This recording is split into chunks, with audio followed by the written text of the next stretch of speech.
नमस्कार, आज की बात में आपका स्वागत है। आज वैक्सीन को लेकर मैं आपको दो तरह के लोगों की बात सुनाऊंगा।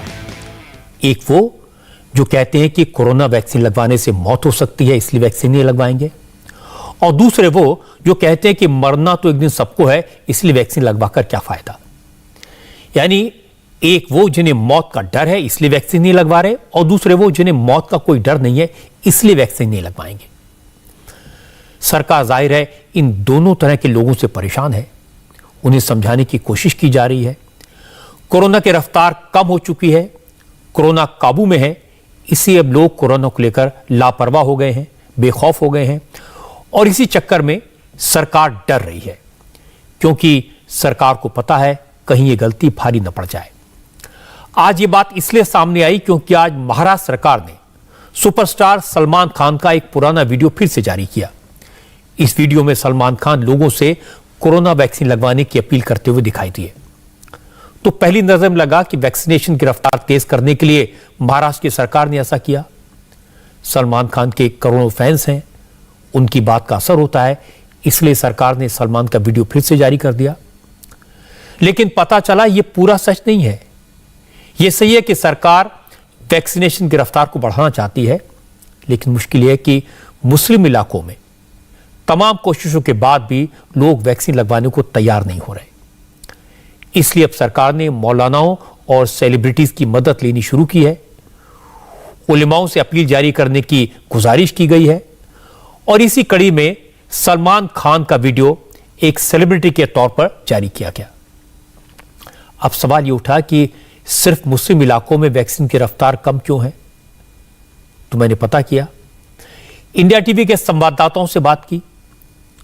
पता यह लगा कि महाराष्ट्र और मध्य प्रदेश में तो सरकार मुस्लिम इलाकों में अलग अलग कैंपेन चला रही है, घर घर जाकर वैक्सीन लगा रही है, लोगों को मुफ्त में वैक्सीन दी जा रही है। इसके बाद भी बात बन नहीं रही। अफवाहों के चक्कर में मुस्लिम समाज के लोग वैक्सीन लगाने को तैयार नहीं है। मैंने इंडिया टीवी के संवाददाताओं से ऐसे इलाके के लोगों से बात करने को कहा। कल्पना कीजिए, मुंबई जैसे महानगर के लोग ये कहते सुनाई दिए, कुछ भी हो जाए, कोई भी अपील करे, सरकार कुछ भी दावा करे, लेकिन वो वैक्सीन नहीं लगवाएंगे क्योंकि व्हाट्सएप और यूट्यूब पर उन्होंने देखा है वैक्सीन लगाने से कई लोगों की मौत हो गई। अब हमारे देश में करीब 115 करोड़ लोगों को कोरोना की वैक्सीन लग चुकी है। पूरी दुनिया मान रही है कि भारत में बनी वैक्सीन इफेक्टिव है, कोरोना को काबू करने में कारगर है। दुनिया के 99 देशों में, 99 मुल्कों में कोविशील्ड और कोवैक्सीन लगाई जा रही है। WHO ने कोवैक्सीन को भी मान्यता दे दी है। इसके बाद भी अगर कोई यह कहे कि हमारे देश में बहुत से ऐसे लोग हैं जिन्हें वैक्सीन पर भरोसा नहीं है, जो सरकार पर, साइंटिस्ट पर, डॉक्टर्स पर भरोसा करने के बजाय व्हाट्सएप और झूठ पर भरोसा कर रहे हैं, अफवाहों पर यकीन कर रहे हैं, यह सोचकर हैरानी होती है। हमारे संवाददाता दिनेश मौर्य मुंबई के शिवाजी नगर इलाके में गए। इस इलाके में मुस्लिम पॉपुलेशन ज्यादा है। सरकारी रिकॉर्ड के हिसाब से इस इलाके में वैक्सीनेशन कम हुआ है। दिनेश मौर्य जब शिवाजी नगर पहुंचे तो बहुत सारे लोगों से बात की। गलियों में, बाजारों में घूम घूम कर मोहल्लों में लोगों से पूछा वैक्सीन लगवाई या नहीं। तो 3/4 लोग ऐसे मिले जिन्होंने कहा कि वैक्सीन नहीं लगवाई। पूछा क्यों नहीं लगवाई, बोले लगवाकर मरना है क्या। वैक्सीन की वजह से बीमारियां हो रही हैं, लोग मर रहे हैं। हमारे संवाददाता ने पूछा भाई ये आपको कहां से पता चला, तो बताया कि फोन पर मैसेज आया था। किसी ने कहा कि यूट्यूब पर देखा, किसी ने कहा कि इंटरनेट पर समाचार में देखा। क्यों वैक्सीन नहीं ले पाए आप? डर लगता है अब। अच्छा, कोई वैक्सीन लगाता है, उसको कोई बीमारी होती है तो फट लेके गिर जाता है, तो फिर वैक्सीन लेने के लिए डर लगता है। अच्छा, तो ये कहाँ आपने सुना, ये कहाँ देखा कि कोई वैक्सीन लेने के बाद इस तरह से? समाचार में देखा हो तो। अच्छा, 3 औरतों ने लिया था कहीं पे, कहीं कोई जगह का नाम बताया था, भूल गया। अब 3 औरतों ने लिया ना, वो फिर टपक गई तीन औरतें। टीका लिया आप तक? कुछ नहीं लिया है, मुझे है ना शुगर है और बीपी है। क्या वैक्सीन को लेके कोई डर भी आपके मन में है? डर तो बहुत कुछ है। क्या किस चीज का डर है, बताइए खाला, किस चीज का डर? बहुत से लोग का सुना है ऐसा कि लगाने से तबीयत खराब हो गई, कोई खत्म हो गया। हमारे गांव में भी ऐसा हुआ, लखनऊ में। जी अभी तो वैक्सीन मैंने नहीं लिया है। क्यों, क्या वजह है? ज़्यादातर लोग जो बता रहे हैं कि भाई वैक्सीन से बीमार पड़ता है, मर जाता है, इसकी वजह से मतलब थोड़ा सी दहशत अपने अंदर है। क्या समझे, इस हिसाब से मैंने अभी वैक्सीन लिया नहीं है। कोरोना का टीका लिया आपने क्या? नहीं, हम नहीं लिए। क्यों नहीं लिया अब तक आपने? वो गांव पर हम लेंगे जो है जाके। अच्छा, लेकिन आप यहाँ रहते हैं, बम्बई में इतना केसेस आते हैं कोरोना के। वो उधर गए जो है कोरोना वाला, उधर जो है वो लिए वैक्सीन। आप क्यों नहीं ले रहे लेकिन? अरे हम लेंगे, बाद में ले लेंगे, गांव पर ना, गांव पर ले लेंगे, यहाँ पर नहीं लेंगे। अभी जो है गाँव जाएंगे तो ले लेंगे। आपने क्या वैक्सीन लिया है? नहीं, मैंने वैक्सीन नहीं लिया हूँ। क्या वजह है, आप क्यों वैक्सीन नहीं लाते? वैक्सीन लेने के बाद में कितने लोग हार्ट अटैक से मर रहे हैं, कितनी बीमारियां पैदा हो रही है। कोई डर है आपको वैक्सीन को लेकर ऐसा? अरे डर तो पूरा डर है ना भाई, डर है तभी तो नहीं लगा। मोबाइल पे क्लिप में इतना घूमता है, दिल ही नहीं करता लगाने के लिए। क्या क्या क्लिप में देखा आपने? यही बता रहे कि वैक्सीन लगाने के बाद में आपको प्रॉब्लम हो रही है, पेट दर्द। तक वैक्सीन लिया है क्या? नहीं लिया है। क्यों, क्या वजह है आपने नहीं? नहीं, परिवार वाले नहीं बोलते। क्या कहते हो? लोग बोलते नहीं, बोले नहीं लेना है। क्यों, क्या कह रहे, क्यों लेने से मना कर? नहीं, वो बुखार वगैरह आता है, कुछ ऐसा सुनने में आता है, इसकी वजह से नहीं बोल रहे। कोई लग रहा है सलमान खान अगर अपील करेंगे तो करे, और मौलाना वगैरह जो मानते हैं लोग तो अगर करे, लेकिन अभी परिवार के ऊपर भी है ना, परिवार नहीं बोलते, सास ससुर लोग, तो इसके लिए नहीं लिए हमने। आपने वैक्सीन लिया है क्या? जी नहीं नहीं, अभी क्या वजह रही अब तक आप वैक्सीन? मेरे बीपी शुगर है ना, इसकी वजह से नहीं ली मैंने। आपने अब तक क्यों वैक्सीन नहीं लिया? बस ऐसे ही नहीं ली, हमको कहीं जाना नहीं ली। कोई झिझक है, मन में डर है? बीमार हूँ मैं, इसलिए नहीं ली। क्यों नहीं लिया आपने वैक्सीन अब तक? हाँ, अभी मेरे घर वाले लिए नहीं तो मैं कैसे ले सकता हूँ? अच्छा, क्यों, किसी चीज का झिझक है मन में आपके? क्योंकि मेरा अभी आधार कार्ड गुम गया, इसकी वजह से मैं नहीं ले पा रहा हूँ। अच्छा, तो लेकिन कोरोना तो अब तक खत्म नहीं हुआ है, अगर आप नहीं वैक्सीन लेंगे कोरोना आपको हो सकता है। जब सब लेंगे तो हम भी लेंगे। को लगवाने से जो है मतलब आदमी नपुंसक हो जाता है, हड्डियां गलने लगती हैं, ये आदमी 2 साल के अंदर मर जाएगा। बहुत सी अफवाहें हैं ऐसी जो यूट्यूब पर चलाया जा रहा है और दीगर जो है मतलब उस पर चलाया जा रहा है, उसकी वजह से लोगों ने थोड़ा सा जो मतलब कोताही बरता है इसमें। इन लोग की बात सुनकर सरकार की मुसीबत समझ में आती है। महाराष्ट्र सरकार इसी तरह के लोगों से परेशान है। इन्हीं लोगों के लिए घर घर दस्तक दी जा रही है। वैक्सीन लेकर मेडिकल टीम हर घर में जा रही है, लेकिन अफवाहों का इतना असर है कि लोग वैक्सीनेशन की टीम को देखकर दरवाजा बंद कर लेते हैं। महाराष्ट्र में 10.5 करोड़ वैक्सीन की डोज दी जा चुकी हैं। करीब 8 करोड़ लोगों को पहली डोज लग चुकी है।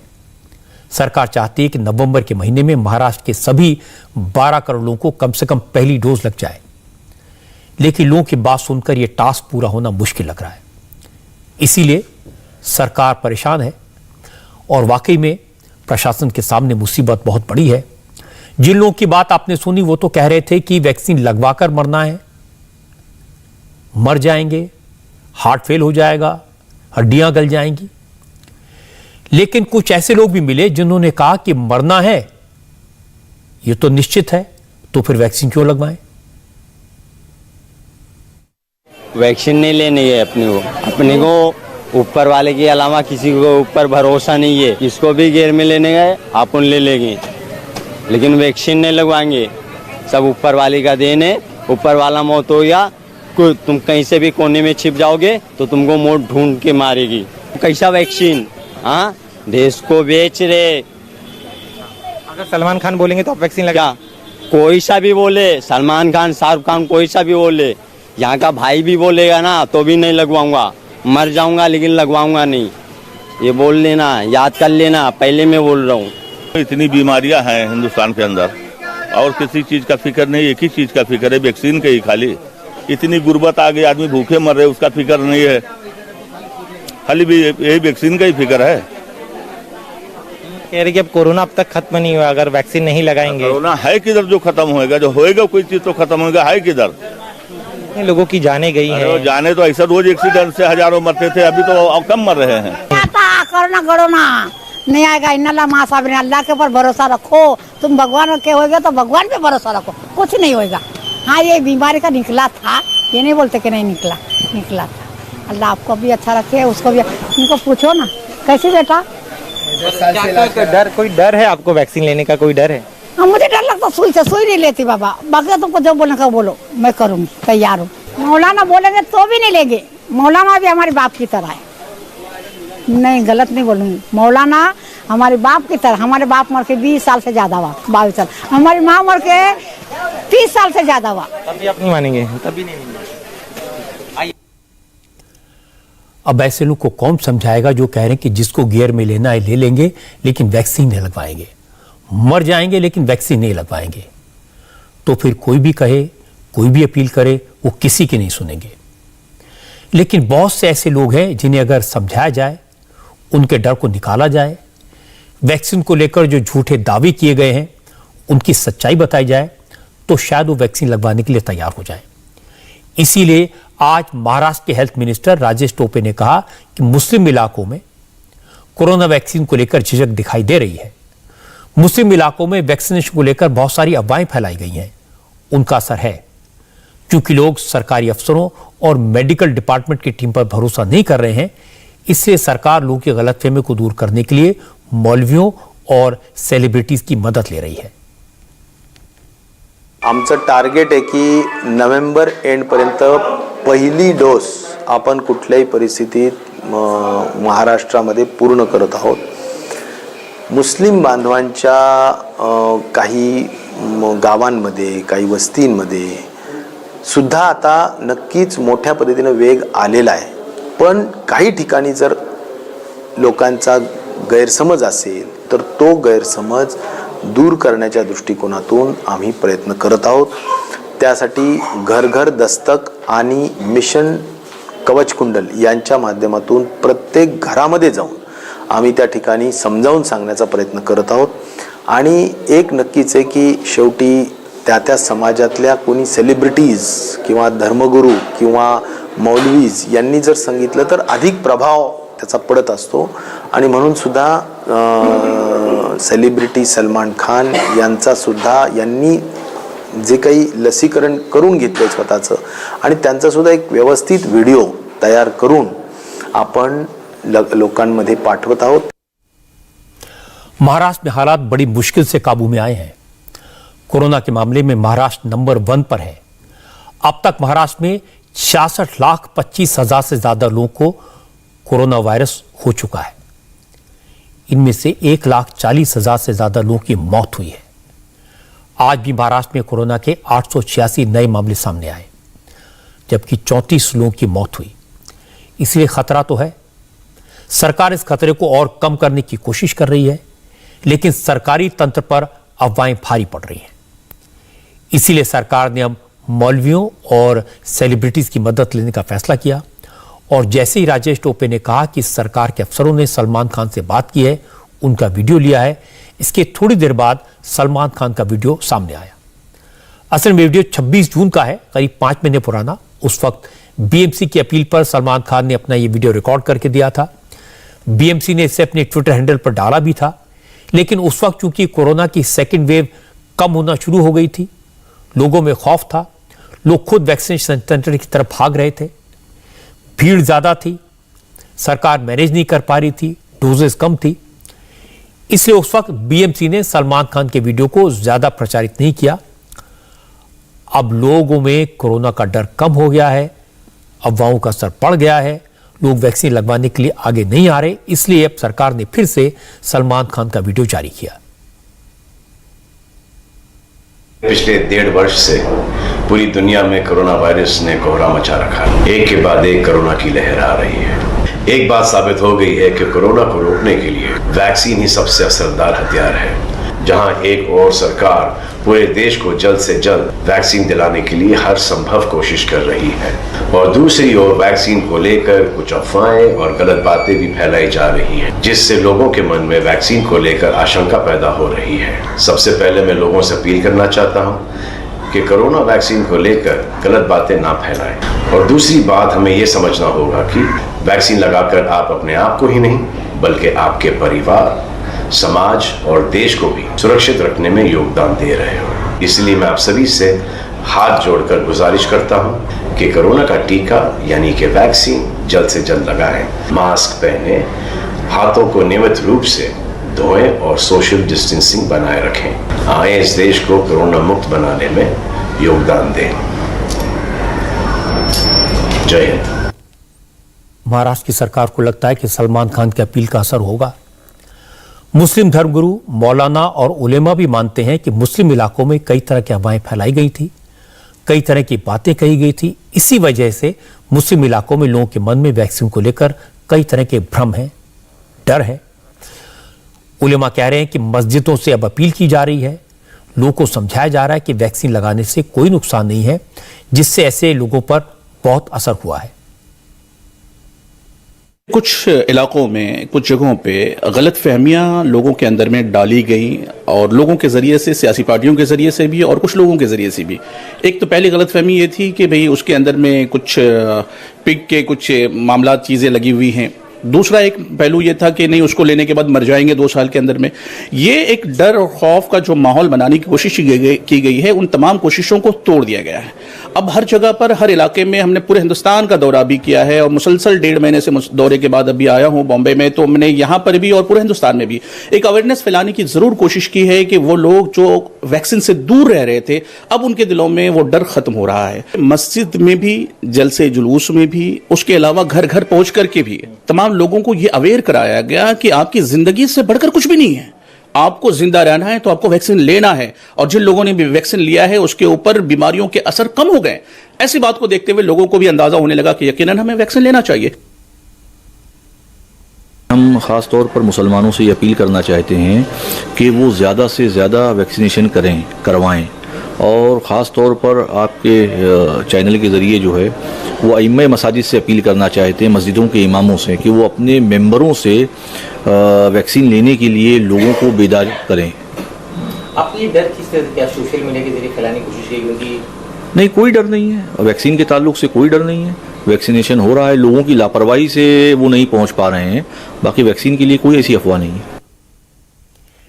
ऐसा नहीं कि इस तरह की प्रॉब्लम सिर्फ महाराष्ट्र की सरकार को फेस करनी पड़ रही है, मध्य प्रदेश में भी यही दिक्कत है। अफवाहों का असर मध्य प्रदेश में दिखाई दिया, खासकर मुस्लिम इलाकों में वैक्सीनेशन को लेकर लोगों के मन में यहां भी गलतफहमियां हैं। अफवाहों के चक्कर में कुछ इलाकों में इतना डर था, जिन लोगों ने वैक्सीन की पहली डोज ले ली थी वो अब दूसरी डोज लेने से कतरा रहे हैं।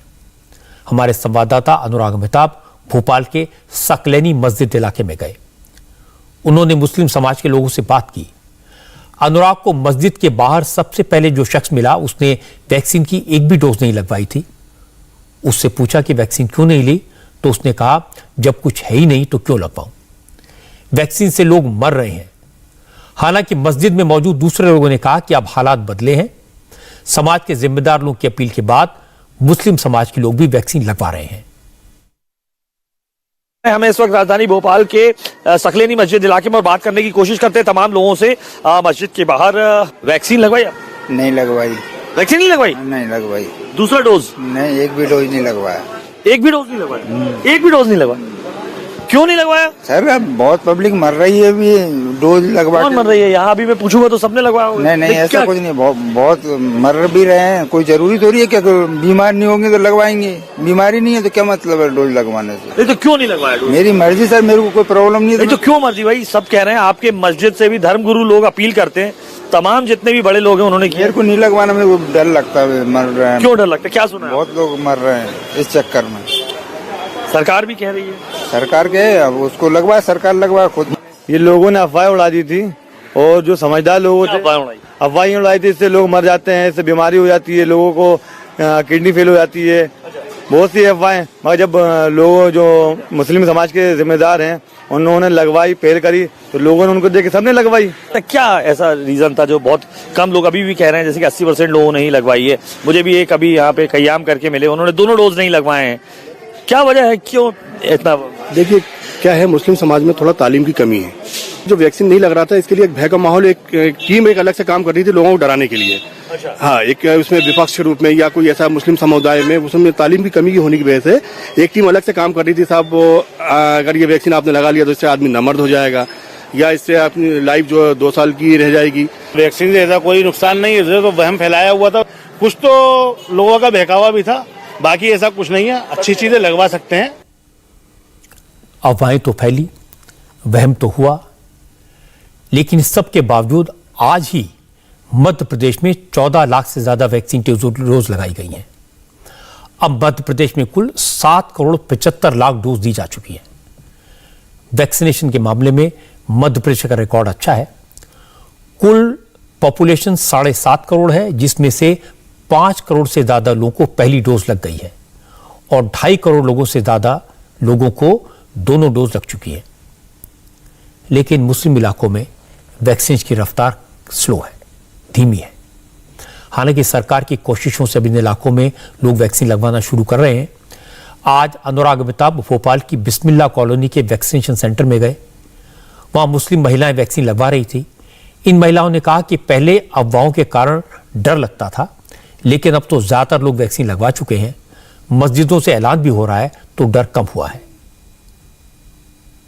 देखा गया है कि कुछ मुस्लिम समाज में भी लोग थे नहीं लगवाना चाह रहे, वो डर रहे थे कि कहीं वो कुछ ऐसे मैसेज देखने को आ रहे थे, मिल रहे थे, इसलिए वो लोग डर रहे थे। अच्छा, इसमें डर कैसे खत्म हुआ? धर्मगुरु आए या दूसरों को देख देख के। तो अभी तक क्यों नहीं लगवा रहे थे? काफी देखा गया था लोगों में, ऐसा क्या कारण था कि नहीं लगवा रहे? अभी इसलिए क्योंकि लोगों को थोड़ा डर था, स्टार्ट था, बिल्कुल दैट्स व्हाई। तो किसने समझाया आप लोगों को? हमें अवेयरनेस ऐड के थ्रू मिला और बहुत देखा कि सेफ्टी दूसरों को देख के तो लगा कि कुछ लोगों को तो यही डर था कि अगर लगवाने के बाद मर गए तो, अच्छा, मतलब ये कंफ्यूजन था। तो उन्होंने क्या किया कि पहले तो घर से जैसे हस्बैंड ने लगवाया और 1 घंटे बाद वाइफ ने लगाया। सिर्फ उनके अंदर डर बना हुआ था कि इस वैक्सीन से मतलब कुछ हो नहीं जाए। तो पहले तो लोग की बात सुनकर लगा कि अपीलों और दलीलों का असर हो रहा है, इसलिए लोग कोरोना वैक्सीन लगवाने आ रहे हैं। लेकिन बाद में समझ आया कि सिर्फ अपील और दलील नहीं, सरकार की सख्ती का भी असर है। असल में शिवराज सिंह चौहान ने पहले अपील की, फिर लोगों को समझाया, फिर मौलानों से अपील करवाई, मस्जिदों से ऐलान करवाया और इसके बाद शिवराज सिंह चौहान ने ऐलान कर दिया कि अब नो वैक्सीन नो राशन। यानी जिन लोगों ने वैक्सीन की दोनों डोज नहीं लगवाई हैं, उन्हें सरकारी दुकानों से सस्ता राशन नहीं मिलेगा। इसका असर हुआ और वैक्सीनेशन सेंटर्स पर लाइनें लग गई। ये दूसरा लगवा रहा हूँ। क्यों नहीं लगवाया था अब तक? सर काम से फुर्सत नहीं मिलती। अच्छा, काम नहीं करेंगे तो फिर पेट कैसे भरेंगे? राशन लेते हो राशन की दुकान से? जी। तो अब अगर सेकंड डोज नहीं लगवाया तो राशन नहीं मिलेगा, सरकार ऐसा आदेश ला रही है। इसीलिए तो सेकंड लगवा रहे हैं। इसीलिए लगवा रहा हूँ, मतलब जानकारी पता चल गई है? जी जी बिल्कुल है। तो कौन सा डोज है? मेरा पहले ही लग रहा है सर। पहले ही लग रहा है? तो क्यों लगवा रहे हो अब? क्यों लगवा रहे हैं? अपने राशन बंद होगा इसीलिए तो लगवा रहे हैं। अच्छा, राशन बंद हो रहा है इसलिए लगवा रहे हैं। मतलब डर के कारण? तो पहले डर नहीं सर, बीमारी भी है, राशन भी है। पहले राशन भी है ना पहले, तो पहले क्यों नहीं लगवाया? तो पहले इसलिए लगवाया था सर, डर रहा था हम दिक्कत हो जाएगी इसलिए। अभी आपको मालूम चल रहा है कि सरकार ऐसा आदेश ले आई है? और तुम्हारा कौन सा दूसरा डोज है? दूसरा डोज है सर। और तुम्हारा तो पहला ही है? पहला ही है। और राशन का खतरा दिख रहा है तुम्हें? भैया क्यों लगवा रहे हो? हम कोरोना बचना चाहते हैं सर। कोरोना से बचना चाहते हैं? और ये राशन बंद हो जाएगा, हमारा ये दूसरा डोज है। अच्छा, ये किसने बताया कि राशन बंद हो जाएगा? हाँ सब बोलते हैं सब, इसलिए मुझे बोल रहे हैं? डर लग रहा है मतलब कि। अच्छा, एक लगवाया। क्यों लगवा रहे हो?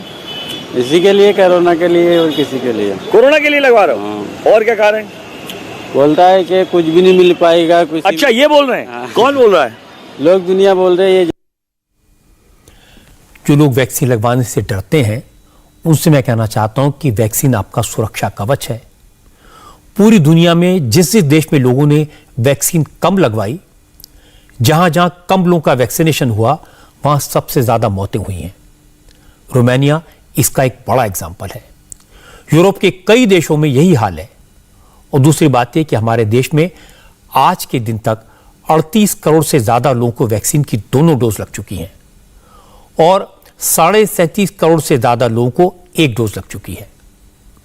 आज पहली बार वो दिन है जब फुल्ली वैक्सीनेटेड लोगों की फिगर उन लोगों से ज्यादा हो गई है जिन लोगों ने सिंगल डोज लिया। अब तक 75 करोड़ से ज्यादा लोग वैक्सीन लगवा चुके हैं, पर वैक्सीन लगवाने से किसी की मौत नहीं हुई। इसलिए ऐसी अफवाहों पर ध्यान न दें। हमें तो इस बात की खुशी होनी चाहिए कि आज देश में वैक्सीन की कोई कमी नहीं है, बल्कि अब तो हमारे देश में कोरोना की इतनी वैक्सीन प्रोड्यूस हो रही है कि इसे एक्सपोर्ट किया जा रहा है। वैसे तो सरकार की तरफ से मुफ्त वैक्सीन दी जा रही है, पर प्राइवेट हॉस्पिटल्स में भी कई जगह वैक्सीन के दाम कम कर दिए गए हैं क्योंकि वैक्सीन की एक्सपायरी डेट करीब आ रही है और स्टॉक भरा पड़ा है। अगर आपने वैक्सीन लगवाई है तो आपकी जान के लिए खतरा कम होगा। कोरोना अगर हो भी गया तो हॉस्पिटल में भर्ती होने की नौबत नहीं आएगी। इसलिए वैक्सीनेशन जरूर करवाइए, इसमें आपका भला है और देश का भी भला है। अब बात करते हैं उस वीडियो की जिसकी चर्चा आज पूरे देश में है। सोशल मीडिया पर वायरल हुए इस वीडियो पर आम लोगों में नाराजगी है, लेकिन हैरानी की बात है कि कांग्रेस के कुछ बड़े नेताओं ने इस वीडियो को सपोर्ट किया है। यह वीडियो स्टैंड अप कॉमेडियन वीर दास का है, 15 नवंबर का है, वॉशिंगटन डीसी का है। इस वीडियो में कॉमेडियन वीर दास वॉशिंगटन के कैनेडी सेंटर में भारत के बारे में कविता सुना रहे हैं। इस पोएम का टाइटल था टू इंडियाज। कहने को तो यह सटायर था, व्यंग था, कॉमेडी थी, लेकिन इसमें भारत का मजाक उड़ाया गया। विदेश में खड़े होकर एक हिंदुस्तानी ने हिंदुस्तान के बारे में ऐसी ऐसी बातें कही जो भारतीय के दिल में तीर की तरह चुभ गई। वीरदास ने जैसे ही वीडियो अपलोड किया तो यह वायरल हो गया। इस वीडियो में वीरदास कह रहे हैं कि वो उस भारत से आते हैं जिसमें हम सुबह लड़कियों की पूजा करते हैं और रात में रेप करते हैं, बलात्कार करते हैं। वीरदास कह रहे हैं कि वो उस भारत से आए हैं जहां हम वेजिटेरियन होने पर गर्व करते हैं, लेकिन सब्जियां उगाने वाले किसानों को कुचल देते हैं। Reminded that I come from India. I come from which India? I come from two Indias. Those are the Indias that I bring on stage with me right now. I come from an India where children in masks hold hands with each other, and yet I come from an India where leaders hug each other without masks. I come from an India where the AQI is 9,000, but we still sleep on the roof and look up at the stars. I come from an India where we worship women during the day and gang rape them at night. अब सोचिए, इन्होंने भारत में AQI को 9,000 बता दिया। अब कोई भी इंसान अपने ही देश को लेकर इस तरह की बातें सुनेगा तो तकलीफ तो होगी। दुनिया में कौन सा ऐसा देश है जहां क्राइम नहीं होता? इसका मतलब ये तो नहीं कि पूरी दुनिया क्रिमिनल है। और भारत के बारे में अगर कोई भारतीय विदेश में जाकर ऐसी बातें कहे तो दुख होना, गुस्सा होना लाजमी है। ज्यादातर लोगों ने इसीलिए इसका विरोध किया, नाराजगी जाहिर की, लेकिन हैरानी तब हुई जब कांग्रेस के कई बड़े नेताओं ने वीरदास को सपोर्ट किया।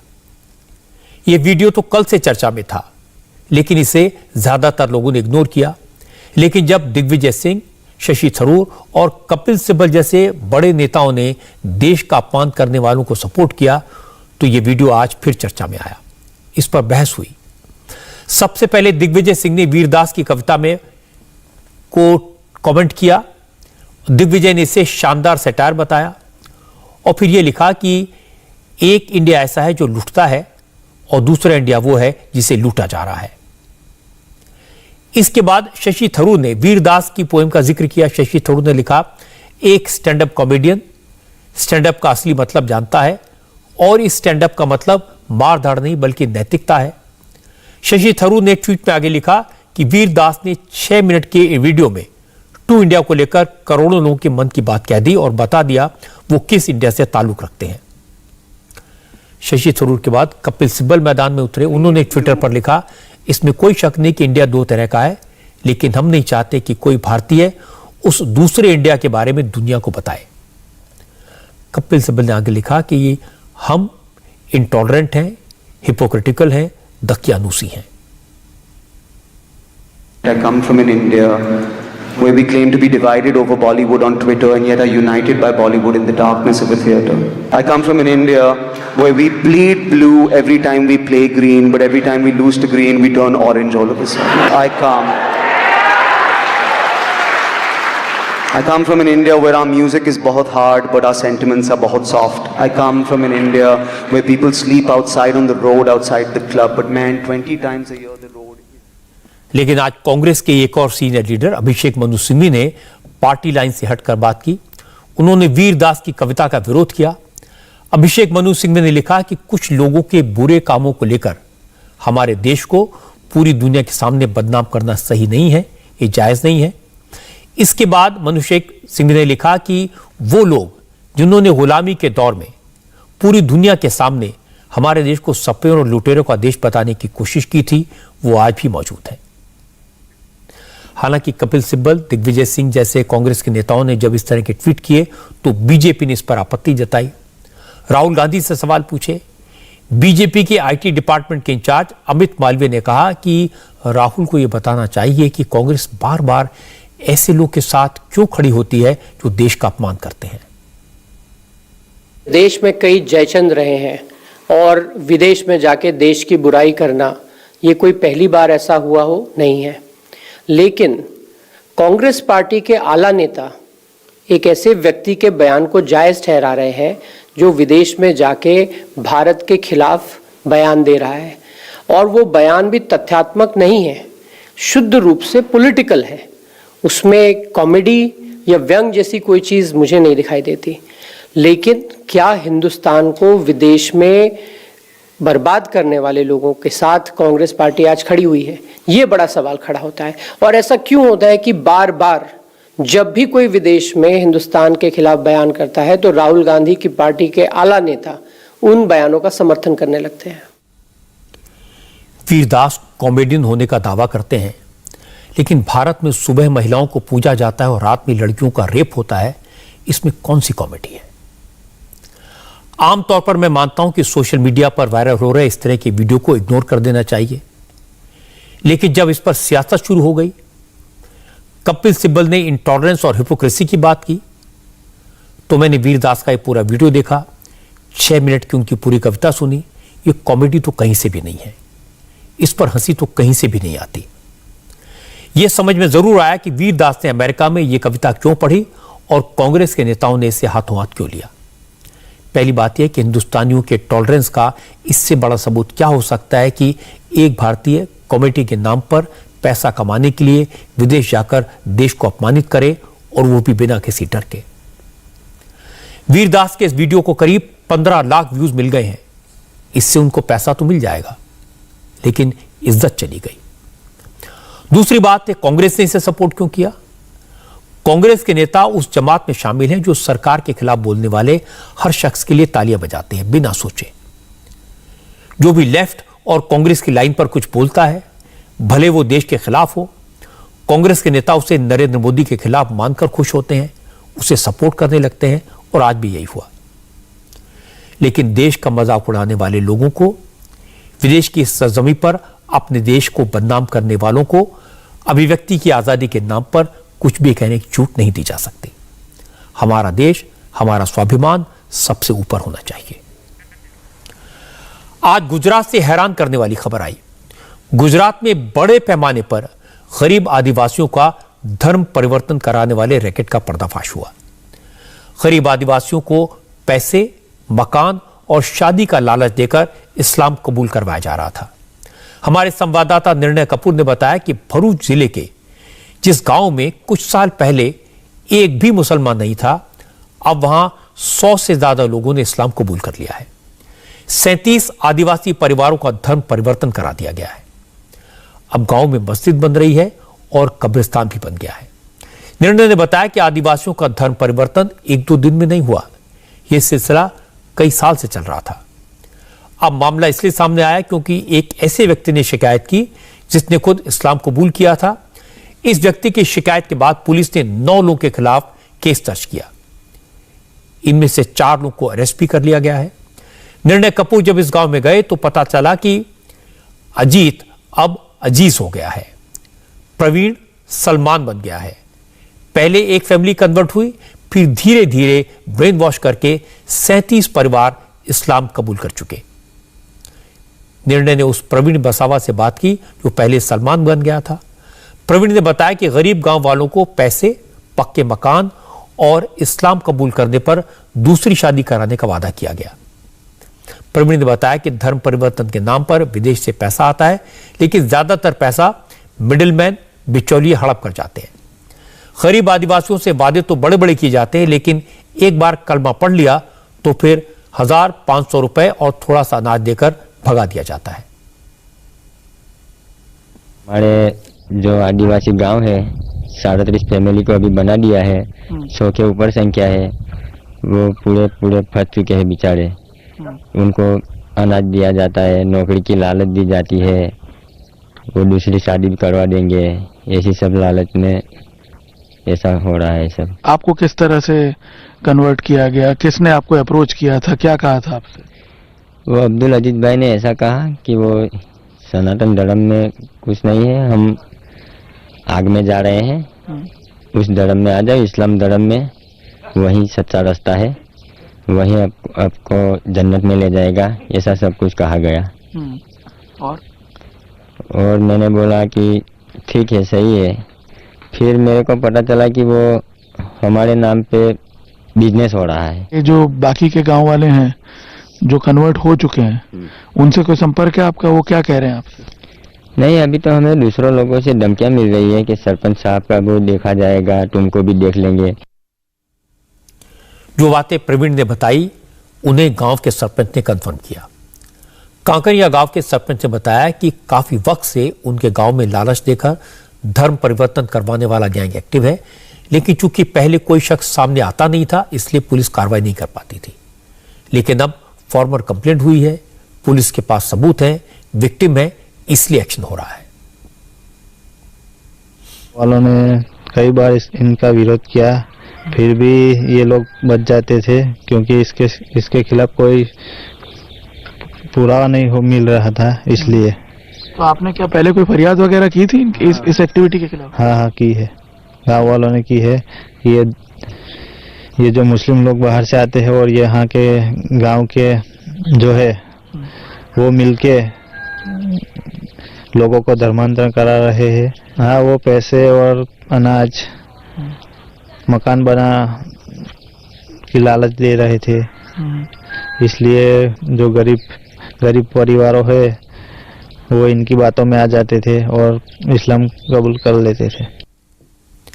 निर्णय कपूर जब इस गांव में घूमे तो पता चला कि कुछ साल पहले तक इस गांव में एक भी मुस्लिम परिवार नहीं था, लेकिन अब 900 लोगों की आबादी वाले कांकरिया गांव में 100 से ज्यादा लोग इस्लाम कबूल कर चुके हैं। अब वहां मस्जिद बनाई जा रही है, कब्रिस्तान के लिए जमीन मांग कर दी गई है। निर्णय ने बताया कि जिन आदिवासियों को लालच देकर इस्लाम कबूल करवाया गया उनके घर तो आज भी कच्चे हैं, लेकिन उन लोगों के घर अब पक्के बन गए हैं जो धर्म परिवर्तन का रैकेट चलाते हैं। ये पूरा गांव जो है आदिवासियों का गांव है। यहाँ पे गांव में कहीं मंदिर वगैरह जरूर बने हुए थे, लेकिन एक भी इबादत गाह नहीं थी, कोई ऐसा निशान नहीं था जो कि इस्लाम के प्रतीक के तौर पर देखा जाए। आप देख सकते हैं गांव के घरों को देख के आपको अंदाजा लगा सकते हैं कि यहाँ की जो पॉपुलेशन है, यहाँ के जो निवासी हैं, वो कितनी गरीबी में जी रहे थे और उसी का फायदा उठा करके यहाँ पे इस्लाम का प्रचार जो है वो शुरू किया गया। और मैं आपको बता दूं, आज गांव की तस्वीर धीरे धीरे बदलने लगी है। ये उसी अब्दुल अजीज का घर है जो इस वक्त पुलिस की हिरासत में है। उस पर इल्जाम है कि उसने सबसे ज्यादा गांव में लोगों को इन्फ्लुएंस करने की कोशिश की। और आप यहाँ देख सकते हैं कि यही उसका पहले इसी तरह का, ये जो घर यहाँ पे आपको दिख रहा है, इसी तरह का ऐसा एक कच्चा मकान था उसका, जो कि आज आप देख सकते हैं यहाँ पे इस आलीशान एक पक्के मकान का शेप ले लिया है। धीरे धीरे आप देख सकते हैं किस तरह से ये घर जो है शिफ्ट हो रहे हैं यहाँ पे। ये अब्दुल बरकत का घर है और अब्दुल बरकत के बारे में आपको बता दें कि वो भी कन्वर्ट हो चुका है। इस तरह के मेकशिफ्ट मकान में अभी वो रह रहा है। और जैसा यहाँ पे पीछे घर दिख रहा है, ये इस तरह का उसका घर था। और अब आप देखिए पूरा एक पक्का ईंटों का मकान जो है उसके लिए तैयार हो रहा है। पुलिस ने जब इस मामले की जांच शुरू की तो चौंकाने वाली बातें सामने आई। पता चला कि धर्म परिवर्तन इस खेल का मास्टरमाइंड लंदन में रहने वाला हाजी अब्दुल फेफड़ा वाला है। पुलिस ने बताया कि हाजी अब्दुल ब्रिटेन में मजलिसे अल फतेह नाम का ट्रस्ट चलाता है और इसी की आड़ में वो धर्म परिवर्तन के लिए पैसों का बंदोबस्त करता है। पुलिस को इस बात के सबूत मिले हैं। धर्म परिवर्तन के लिए, कन्वर्जन के लिए 60 करोड़ रुपए से ज्यादा का फंड विदेश से आया। बेसिकली फॉरेन से फंडिंग आता था, उसमें नबीपुर का मूल रहवासी और अभी लंदन में रहने वाला फेफड़ा वाला हाजी अब्दुल्ला वो फंड भेजता था। यहाँ के बाकी और लोग, इनमें खास करके इसी गांव के पहले एक आदमी अजीत, उसका अभी नाम अजीज है, उनको कन्वर्ट किया। तो उसने फिर दूसरे 3-4 लोगों को कन्वर्ट किया और वो गांव के कन्वर्ट हुए लोग और आमोद और अगल बगल के गांव के लोग और ये फेफड़ा वाला सब मिला के ये गरीब भोले आदिवासियों का ब्रेन वॉश करके उनको हिंदू धर्म से मुस्लिम धर्म में कन्वर्ट किया है। बड़ौदा सिटी में भी एक कन्वर्जन का ऐसा केस हुआ है, उसमें भी इसने फंड भेजा है फेफड़ा वाला ने। और हमारे अब तक की तहकीकात में जो ध्यान पे आया है, तकरीबन 2019 में ये फेफड़ा वाला खुद काकरिया गांव में आया था, उसकी एक सीडी भी हमारे पास है। भरूच के एसपी जिस वीडियो की बात कर रहे हैं वो वीडियो भी निर्णय ने मुझे भेजा है। ये वीडियो 2 साल पहले का है। 2 साल पहले हाजी अब्दुल फेफड़ावाला लंदन से भरूच के इस गांव में आया था। वो इस वीडियो में उन आदिवासियों से बात करता हुआ दिख रहा है जिन्होंने इस्लाम कबूल किया था। हाजी अब्दुल्ला भाई फेफड़ावाला लंदन થી આવેલો છું। અલ્હમ્દુલિલ્લાહ કે હું આમોદ તાલુકાની અંદર ગામ કયું છે કાકરિયા। આમોદ તાલુકાના કાકરિયા ગામમાં આવેલો છું। ત્યાં આગળ લગભગ 37 ફેમિલી ઈમાન લાવેલી છે અને અલ્હમ્દુલિલ્લાહ 37 ફેમિલી અને અજીતભાઈની મહેનત છે। અજીતભાઈ છે એમની માશાલ્લાહ મહેનત છે, યંગસ્ટરોની મહેનત છે। ઇન્શાઅલ્લાહ બીજા સાથીઓને મતલબ કે ઈમાનની દાવત એ લોકો આપવા માટે એ લોકો મહેનત કરે છે। મારે હું અજીતભાઈને અને સાથીઓને હું અમુક સવાલો પૂછી કે એમને કંઈક જરૂર હોય અમારા લાયક જેવી કંઈ કામ હોય ફ્યુચરમાં કે મકાનો કે ખાવા પીવાની કોઈ જાતની તકલીફ હોય એના માટે અમારી માથે પૂછવું જોઈએ। ये बात तो साफ है कि गरीब आदिवासियों को पैसे का लालच देकर इस्लाम कबूल करवाने का रैकेट तो चल रहा था। लेकिन सवाल है कि जब ये काम पिछले कई साल से हो रहा था तो पुलिस ने एक्शन क्यों नहीं लिया, दूसरे गांव वालों ने शिकायत क्यों नहीं की। मैंने इसके बारे में पता किया तो मालूम हुआ कि गांव वालों ने कई बार शिकायत की थी लेकिन पुलिस ने कोई एक्शन नहीं लिया, क्योंकि कानून ये कहता है कि जब तक कोई ऐसा व्यक्ति या उसका परिवार शिकायत न करे जिसने धर्म परिवर्तन किया है तब तक मुकदमा दर्ज नहीं किया जा सकता। मुझे लगता है इस तरह के नियम कानून को बदलने की जरूरत है जिससे गरीब आदिवासियों को ठगा ना जा सके, उनकी गरीबी का, उनकी गुर्बत का मजाक न उड़ाया जा सके, उसका फायदा न उठाया जा सके। जहरी हवा को या तो बारिश खत्म करती है या फिर हवा ही साफ करती है। आज सुप्रीम कोर्ट में भी कहा कि लगता है कि राज्य सरकारें दिल्ली के पॉल्यूशन को खत्म करने के लिए कुछ करना नहीं चाहती। अफसर 21 नवंबर का इंतजार कर रहे हैं क्योंकि उसके बाद विंड स्पीड बढ़ेगी और पॉल्यूशन खुद ब खुद खत्म हो जाएगा। असल में आज पॉल्यूशन के मुद्दे पर सुप्रीम कोर्ट में केंद्र सरकार, दिल्ली सरकार, हरियाणा सरकार और पंजाब सरकार ने एफिडेविट के जरिए अपना पक्ष रखा। दिल्ली सरकार ने कहा कि प्रदूषण को देखते हुए स्कूल कॉलेज बंद हैं, एयर क्वालिटी कमीशन की गाइडलाइन फॉलो करी जा रही हैं, 21 नवंबर तक कंस्ट्रक्शन वर्क बंद रहेगा, बाहर से कोई ट्रक दिल्ली में नहीं आ सकेगा, 11 की बजाय सिर्फ 5 थर्मल पावर प्लांट चलाए जाएंगे, सरकार ज्यादा बसें चलाएगी। दिल्ली सरकार की तरफ से यह भी कहा गया कि उसके बस में जो था वो सब कर लिया, अब बाकी राज्य सरकारों को कदम उठाने होंगे। पंजाब सरकार ने भी हाथ खड़े कर दिए, कहा कि हम एनसीआर में नहीं आते लेकिन पराली की प्रॉब्लम के लिए केंद्र सरकार से मदद चाहिए। पंजाब सरकार ने यह भी कहा कि सुप्रीम कोर्ट का जो भी ऑर्डर होगा उसे हम किसानों को व्हाट्सएप पर भेज देंगे। पॉल्यूशन को लेकर सरकारों की इसी तरह के अप्रोच पर आज सुप्रीम कोर्ट ने सख्त कमेंट किए। Chief justice of India NV Ramana ने कहा कि दिल्ली के 5-7 स्टार होटल्स में बैठकर किसानों पर इल्जाम लगाना आसान है, लेकिन कोई ये नहीं समझना चाहता कि किसानों को पराली जलाने की जरूरत क्यों पड़ती है, उनकी मुश्किल क्या है। जस्टिस रमन्ना ने कहा कि वो किसानों पर कोई जुर्माना नहीं लगाएंगे, सरकार किसानों से बात करना चाहती है तो करे। चीफ जस्टिस ने ब्यूरोक्रेट्स को भी उनके लिए गए फैसलों के लिए फटकार लगाई। जस्टिस रमन्ना ने कहा कि पिछले 30 साल में जज के तौर पर उन्होंने यही देखा है कि अफसर खुद फैसले लेने के बजाय इंतजार करते रहते हैं कि कोर्ट डायरेक्शन दे, हर मुश्किल से लड़ने का रास्ता कोर्ट बताए, बस वो कोर्ट के ऑर्डर पर अपने साइन कर देते हैं। बेंच में शामिल जस्टिस डीवाई चंद्रचूड़ ने पूछा, क्या सरकारें बैठकर इस बात का इंतजार कर रही है कि मौसम सुधरेगा तो पॉल्यूशन भी कम हो जाएगा। सुनवाई के दौरान चीफ जस्टिस एनवी रमन्ना ने कहा कि वो 21 तारीख के बाद कंप्लीट शटडाउन के बारे में विचार करेंगे। पॉल्यूशन पर अगली सुनवाई अब 24 नवंबर को होगी। असल में मौसम विभाग ने कहा कि 21 नवंबर के बाद विंड स्पीड बढ़ेगी, हवा में नमी भी थोड़ी कम होगी, तेज धूप निकलेगी, इसकी वजह से पॉल्यूशन कम हो जाएगा। इसीलिए आज जजेस ने कहा कि लगता है कि सरकार 21 नवंबर का इंतजार कर रही है। आज की अच्छी खबर आपको बता दूं, आज भारत और पाकिस्तान की सरहद पर करतारपुर साहिब कॉरिडोर को खोल दिया गया। 20 महीने के बाद भारत में रहने वाले सिख श्रद्धालुओं ने बॉर्डर पार करके करतारपुर साहिब में मत्था टेका। पाकिस्तान पहुंचने पर श्रद्धालुओं का वेलकम किया गया। श्रद्धालुओं के स्वागत के लिए करतारपुर साहिब गुरुद्वारा प्रबंधक कमेटी के लोग मौजूद थे। जो भक्त करतारपुर साहिब जाना चाहते हैं उनके लिए बता दूं कि वहां जाने के लिए कोरोना के गाइडलाइंस को पालन करना होगा। स्ट्रिक्ट प्रोटोकॉल तय किया गया है। हर श्रद्धालु के पास कोविड-19 की नेगेटिव RT-PCR रिपोर्ट होनी चाहिए जो 72 घंटे से ज्यादा पुरानी ना हो। उन्हें कोविड वैक्सीन की दोनों डोज लगने का सर्टिफिकेट भी देना होगा। ऑनलाइन अप्लाई करने वालों को ये सब डॉक्यूमेंट सबमिट करने होंगे और फिर उन्हें दरबार साहिब जाने की परमिशन मिलेगी। पाकिस्तान ने भी करतारपुर कॉरिडोर से दर्शन के लिए आने वाले लोगों के लिए बॉर्डर के पास ही इमिग्रेशन पोस्ट बनाई है।